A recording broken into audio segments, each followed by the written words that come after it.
আপনারা রিলিফ ক্যাম্পে কষ্ট করে আছেন, কারণ আপনাদের ঘর বাড়ি সব নষ্ট হয়ে গেছে।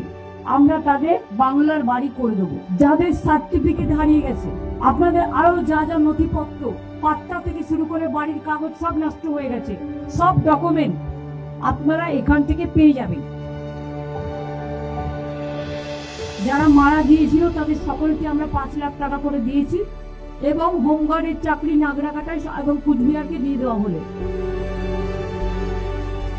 নাগরাকাটা ঢোকার আগের যে ব্রিজটা ছিল সেটা ভাঙা ছিল, সেই ব্রিজটা আমরা করে দিয়েছি। খয়ের কাটা জায়গা আমায় বললো যে ওদের একটা প্রাইমারি স্কুল আছে, সেই জন্য ওদের একটা সেকেন্ডারি স্কুল করে দিলে ভালো হয়।